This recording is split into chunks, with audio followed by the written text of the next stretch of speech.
સ્વામી, બ્રહ્મચારી સ્વામી, વિપી સ્વામી, અખંડ સ્વામી અને ભક્તિ સ્વામી, હેમંત ભગત ગામમાં બેઠા બેઠા રાજી થતા હશે એવો વઘાર થયો. કારણ કે આપણે આ શાક તો ઘરે બનાવીને જમતા જ હોય, રોટલા અને શાક, એમાં કઈ નવાઈ નથી.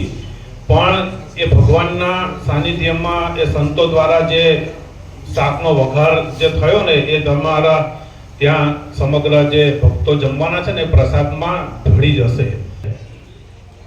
તમને બધાને ખબર છે કે તમે નાની એવી કોઈ પણ ભગવાનને ધરાવવા માટે વસ્તુ લઈ આવો, સાકર લઈ આવો, પેંડા લઈ આવો, તો એને તમે લઈને આવો ત્યારે શું કહો?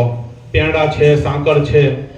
અને ભગવાનને ધરાવીને ભગવાનને અર્પણ કરીને એ પછી તમે લઈ જાઓ તો પેંડા હોય, સાકર હોય, એને શું કહો?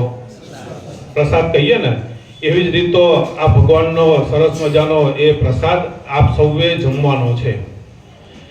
હમણાં પૂજ્ય હરિસ્વરૂપ સ્વામીએ કહ્યું ને કે વડીલ ગુરુઓના આશીર્વાદ છે, અને આ વઢિયાર વિસ્તારના સમગ્ર હરિભક્તો ખૂબ ભાગ્ય. સ્વામી પૂજ્ય ચંદ્રપ્રકાશજી સ્વામી, મથુરા બંદરના સ્વામી પૂજ્ય વિષ્ણુ પ્રકાશજી, અમારે અને અમારે જાનીભાઈ, અમારે જાનીને માળા પહેરાવો ભાઈ.